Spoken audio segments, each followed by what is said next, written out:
Olá, pessoal. Nós estamos aqui, então, eu e o Felipe, para apresentarmos algumas dicas para a redação do Enem. Então, nessa semana, nós vamos fazer diferente a aula. Vamos apresentar alguns conceitos, algumas ideias para começar o primeiro parágrafo, para que vocês se sintam mais seguros na hora da prova. Então, de repente, né, não surgiu nenhuma ideia ali, eu já vou com a ideia coringa pronta. No entanto, são apenas sugestões. Para o próximo tema, se vocês quiserem utilizar outros conceitos, que nós até trabalhamos no curso, é bacana também, tá bom? Então, vamos lá, com ideias para o primeiro parágrafo.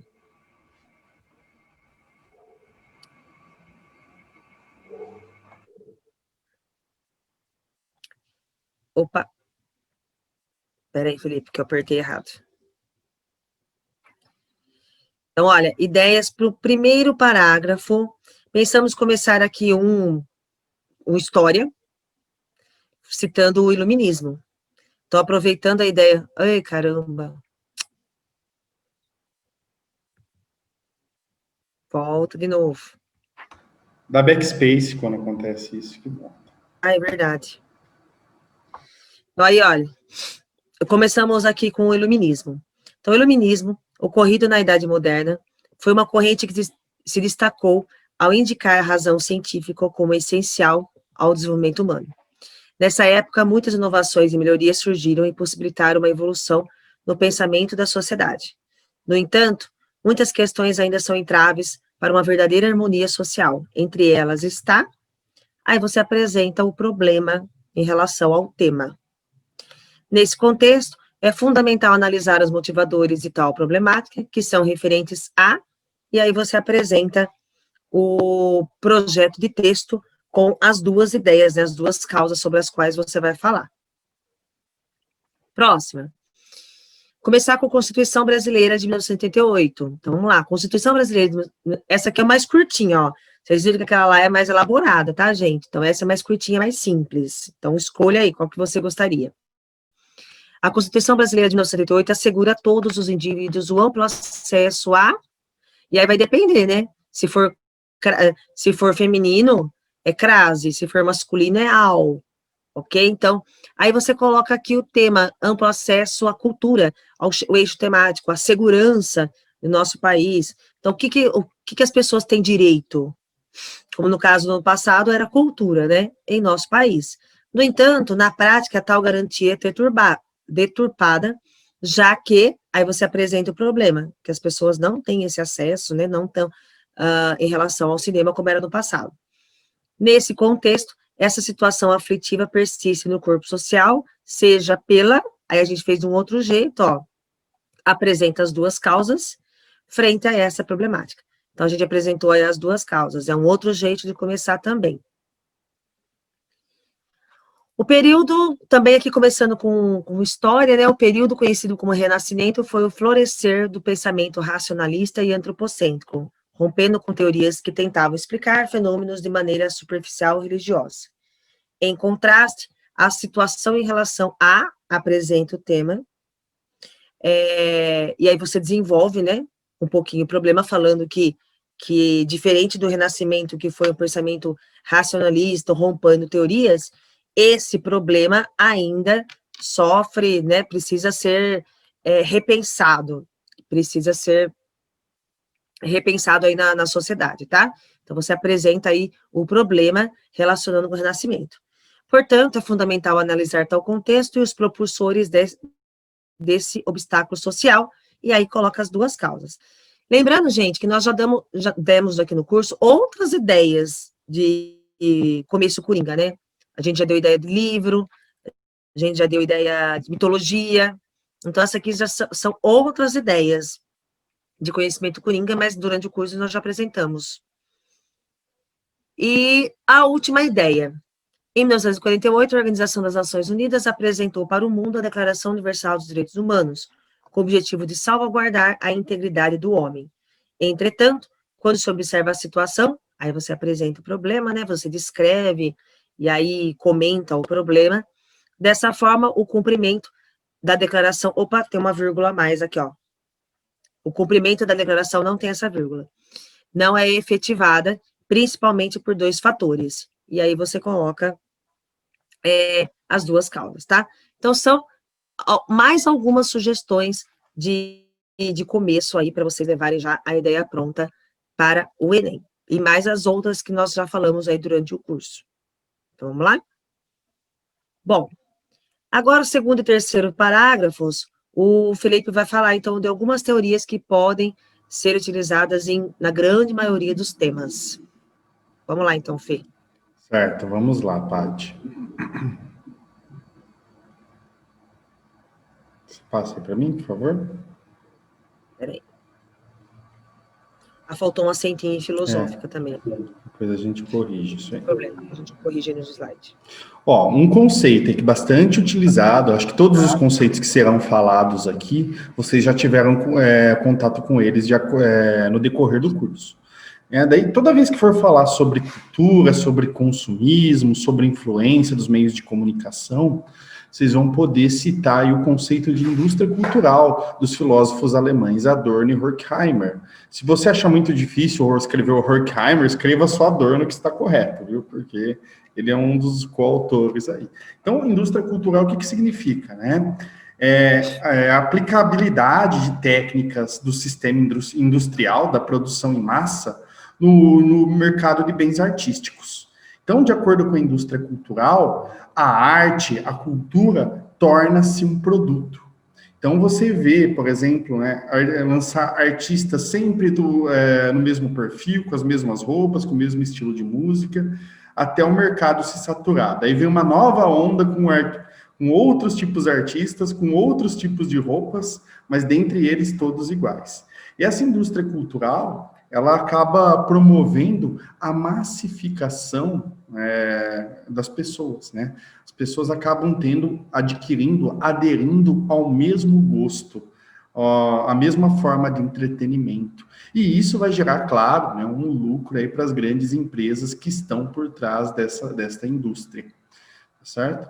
Então, como você poderia colocar no texto? De acordo com o conceito de Adorno, a indústria cultural, ela aliena as pessoas, né, provocando o consumo desenfreado de determinado produto, determinada coisa, determinado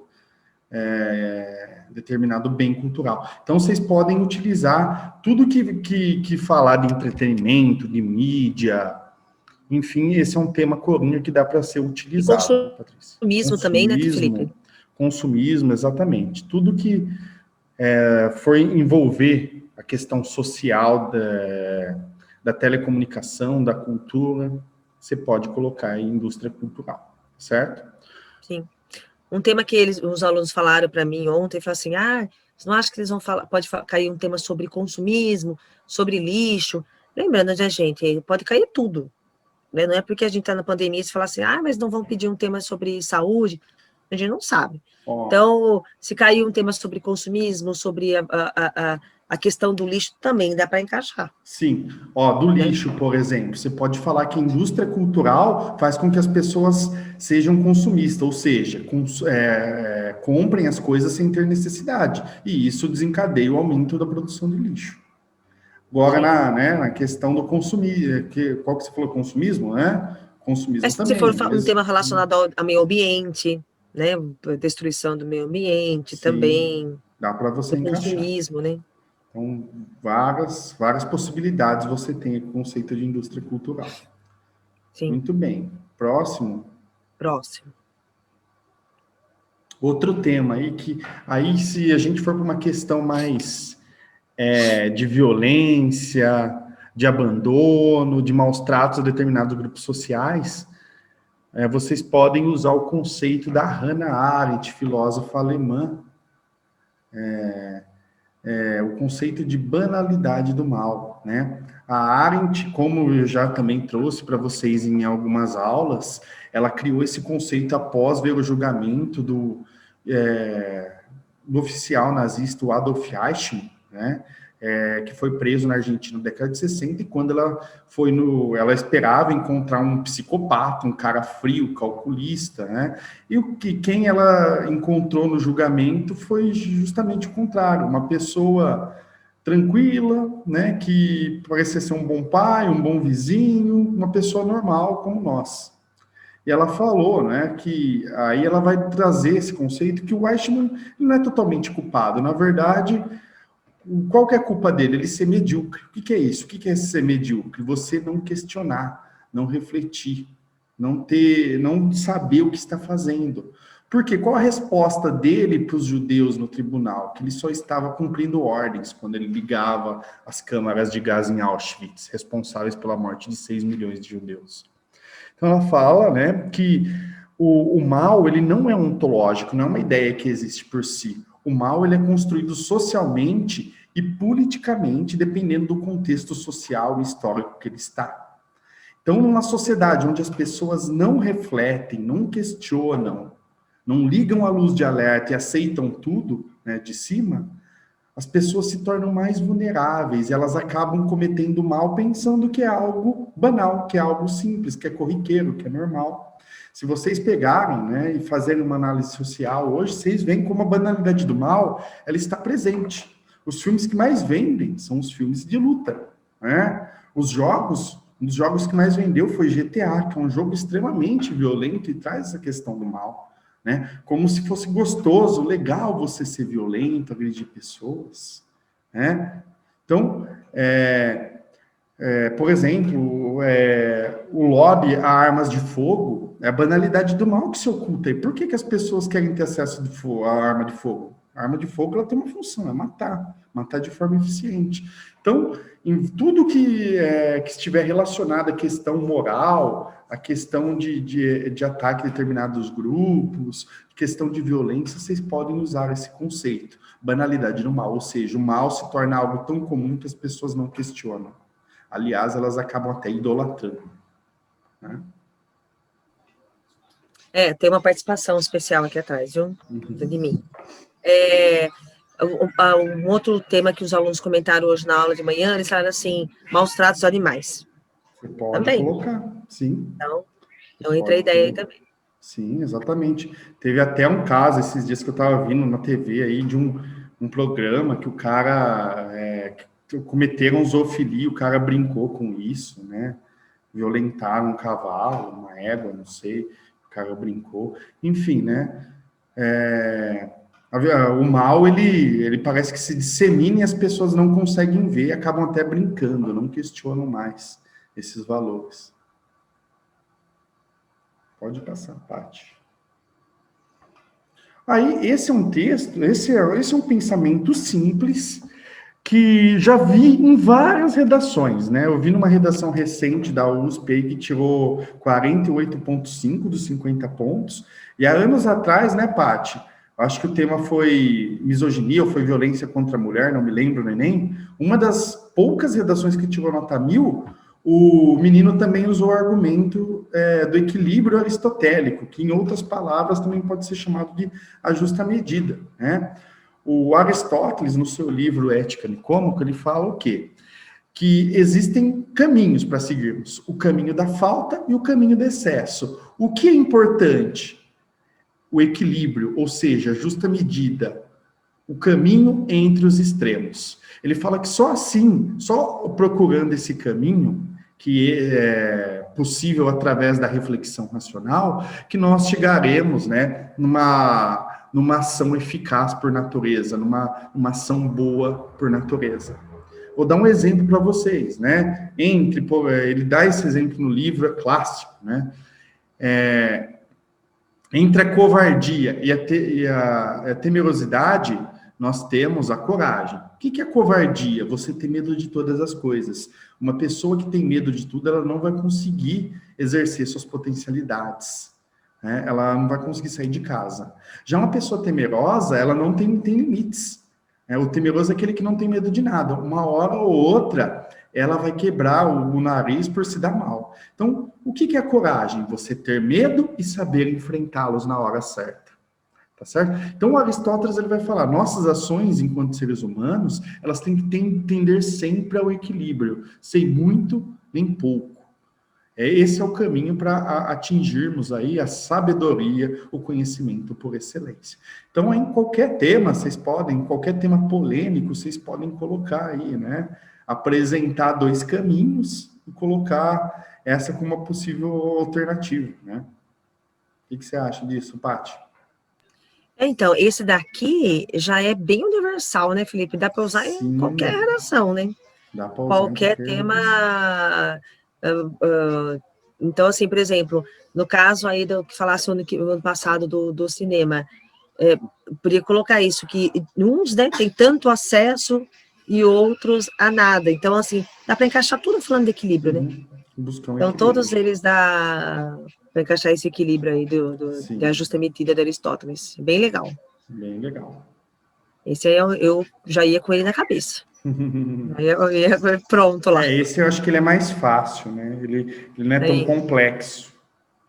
sim. Vamos lá, próximo. Outro tema aí que é quase universal, né, Patrícia? Que é o contrato social. Muitos de vocês, eu já falei bastante para vocês dele, muitos de vocês eu sei que já estão utilizando na redação, né? A ideia de contrato social, ela é anterior de Rousseau, mas foi com ele que ela ganhou mais, digamos assim, repercussão, né? Então, Rousseau, ele fala o quê? Que o mundo por si só, ele é desigual, né? Poucas pessoas têm muito e muitas pessoas têm pouco, né? E como reparar essa desigualdade que acontece e existe na nossa sociedade? Através do contrato social. O que significa isso, gente? Através da ação da política, do Estado e das leis. A partir dessas leis, nós podemos tornar as pessoas iguais, né? A própria Constituição nossa é um exemplo. Ó, se você usou a Constituição lá no começo do texto, dá para você retomar com o contrato social, né? Por quê? Se nós somos desiguais financeiramente, lá na Constituição, por exemplo, fala que todos têm direito à saúde no Brasil, né? Não importa se eu sou rico ou se eu sou pobre, se eu for no SUS, eu tenho que ser atendido, né? Se eu tiver uma necessidade, tem que ser atendido. A Constituição traz que todos temos direito à segurança. Então, se eu tenho minha propriedade violada, se eu for violentado, eu posso procurar uma delegacia e fazer um boletim de ocorrência, porque o contrato social, ou seja, a Constituição, as leis da sociedade garantem isso para mim. Então, segundo Rousseau, o papel da política, o papel do Estado é justamente esse: garantir direito às pessoas, né, para que elas possam melhorar e ter mais igualdade social, tá certo? Então, segundo Rousseau, a liberdade só é possível se nós tivermos sido protegidos, amparados pelas leis feitas através do povo, né, personificadas do Estado. Certo, Paty? Um dos argumentos que a gente coloca, né, uma das causas, que a gente trabalha sempre com 2 causas, né? Pode trabalhar com causa e consequência, mas esse daqui a gente está fazendo com esquema com causas. Uma das causas, dá sempre trabalhar com a negligência do Estado, né, com falta de políticas públicas. Então, aí o contrato social encaixa perfeitamente aí no parágrafo, fica muito fácil para vocês montarem o parágrafo quando falarem isso, de falta de políticas públicas, principalmente do Enem, que trabalha sempre problema social, né? Perfeito. Bom, vamos para o outro agora? Vamos para o outro. Olha só, um outro tema, acho que nem falei muito pouco do Sartre, né? Mas é um outro tema que dá para aplicar sempre que envolver, né? Questão de engajamento, de escolha, de importância com o outro, né? É a ética do engajamento para Jean-Paul Sartre. Segundo Sartre, né? Nós somos livres.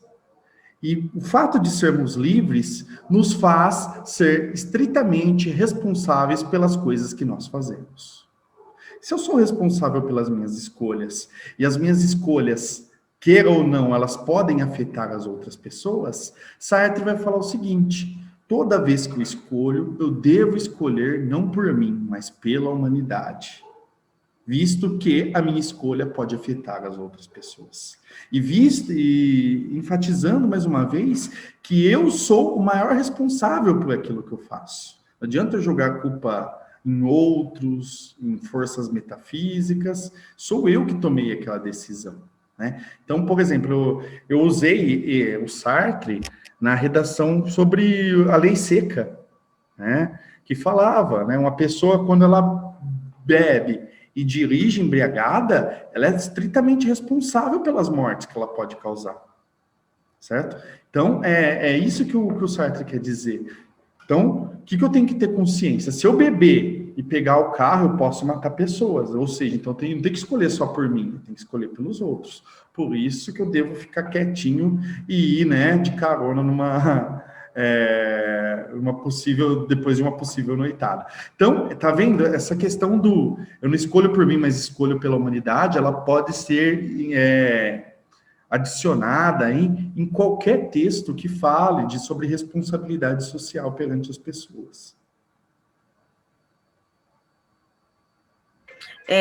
Outro também, né? Outra causa aí que já dá ir pensando é de responsabilidade social, né? Todos nós somos responsáveis por aquilo lá, pelo aquele problema apresentado no Enem. Aí dá para encaixar perfeitamente, né, Fê? Sim. Esse daí, E responsabilidade social dá para encaixar em muito tema, né, gente? Dá. Então já leva a ideia pronta também. Não escolhemos por nós, escolhemos pela humanidade. Isso é uma frase fácil que dá para você colocar entre aspas e colocar no seu texto aí. É mais fácil parafrasear, né, gente? Não levar a fala pronta, porque eu, por exemplo, tenho dificuldade de levar falas prontas. Eu sei as ideias, mas a fala pronta, pouca coisa. Mas é que essa é mais bem fácil simples, parafrasear. né? Mas essa tá muito simples, né? Então essa dá até para citar com entre aspas mesmo. Vamos pro próximo. Aí outra questão que também é bem batida, bem citada aí nos vestibulares, nas redações, que é do sociólogo francês Émile Durkheim, né? Ele que é o pai da sociologia, ele colocava a sociedade como organismo social. Ou seja, né, a soma de todas as pessoas que integram a sociedade, elas fazem que haja um equilíbrio, né? E segundo Durkheim, os problemas sociais eles acontecem quando? Quando há um desequilíbrio. Né? E o que nós devemos fazer?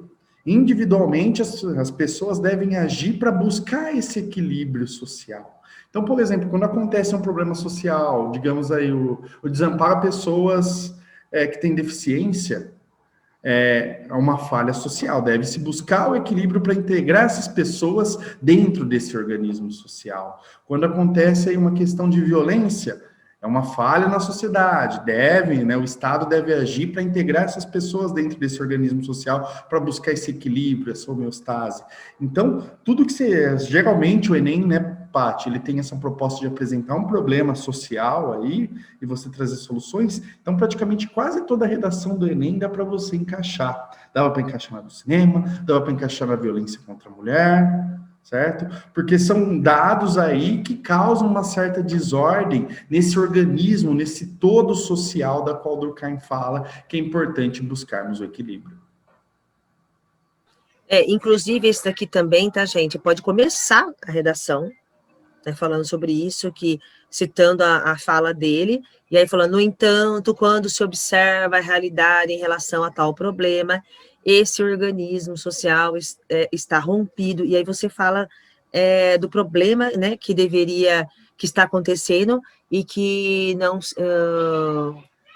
há essa integração, né, de todas as partes da sociedade. Então, esse é outro também, né, Felipe, que dá para já levar pronto aí, né, gente, dá para encaixar em todos. Esse aqui é muito fácil também. Então, são várias dicas aí que já leva pronta, faz um mapa mental ali, com algumas ideias e vai prontinho para o Enem. Para o próximo. Aí, né, a Paty falou, nossa, e para educação? Né? Porque uma das alternativas que você encontra aí para solucionar os problemas pode ser apresentar, né, estratégias de uma conscientização ou o poder de educar as pessoas. Acho que ninguém melhor para falar de educação do que o nosso, né, filósofo, um dos filósofos brasileiros mais conhecidos e mais polêmicos, o Paulo Freire. Para Paulo Freire, a educação é a maneira na qual o indivíduo toma consciência daquilo que ele é no mundo, aí ele pode assumir o controle, né, de sua trajetória, e aí sim transformar a realidade.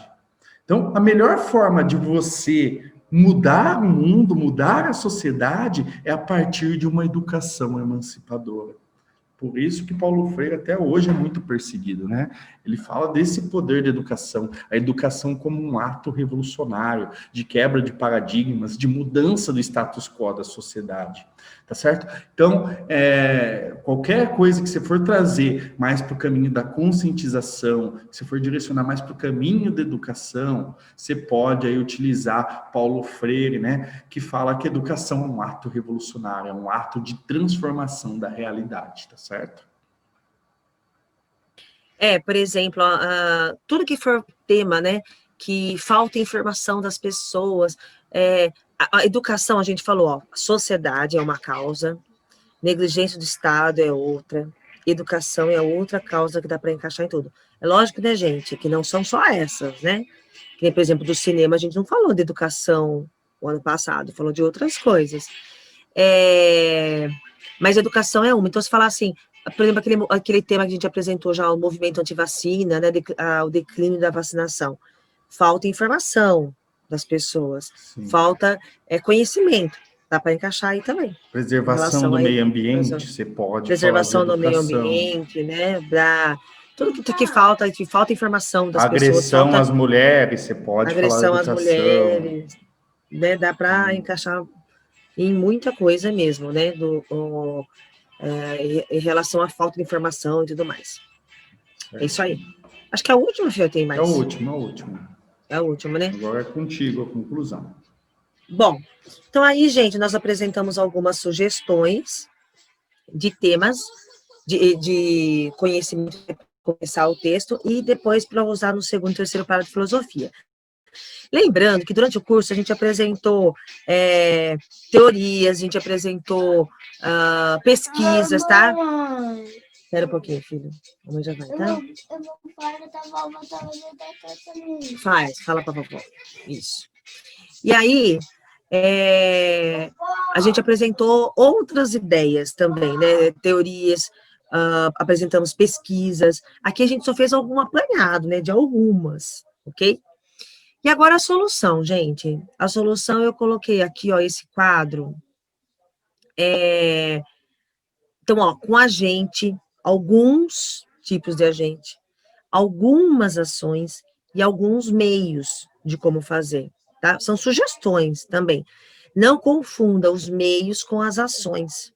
Então, aqui eu tem que ter qual é o agente, quem vai fazer? A ação vai se divulgar, vai se conscientizar, vai combater, vai estimular. Então, a ação é algo, né, o verbo no infinitivo aí. E aí o meio vai ser como que vai ser feito isso? Porque às vezes o aluno coloca o meio, mas não coloca a ação. Então aí confunde. Aí, além disso, depois de você colocar o agente, a ação e o meio, aí você tem que colocar o detalhamento, que normalmente o detalhamento é o do meio, né, do modo, mas não precisa ser necessariamente, você pode colocar um detalhamento de outro item da ação, e depois você coloca a finalidade. Então, você detalha mais o modo, ou detalha mais a ação, e depois você coloca a finalidade. Então, não esquece os 5 itens do Enem, ok?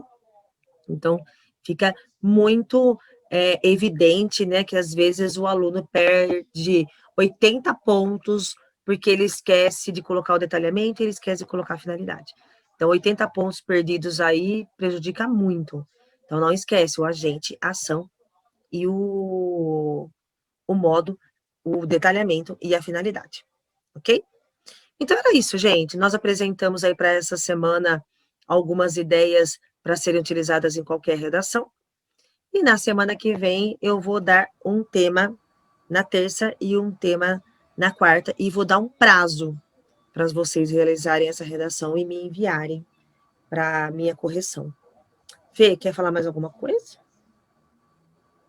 Então, desejo a vocês uma boa redação. Tá, você tá me ouvindo? Uhum. Tá me ouvindo? Tô.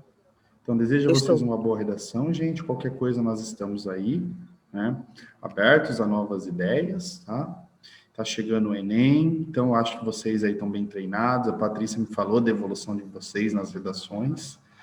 Eu acho que Bastante. a questão agora é mais emocional, né? Manter o equilíbrio, a calma, respirar bem na hora de fazer, que vocês aí tenham um repertório para conseguir, né, lidar com as mais diversas temáticas, tá bom? Acho que pelo menos algum conhecimento daqui vocês vão conseguir levar ali para a redaçãozinha de vocês. Sim. Certo? Sim, com então, certeza. desejo boa sorte aí. Até a próxima. Né, Paty? É isso aí. Isso aí. Obrigada, Fê, por tudo, viu? Obrigado a você, querida. Um beijo. Beijão. Obrigada por todas as considerações também de hoje. Tá certo. Um beijo, gente. Até mais.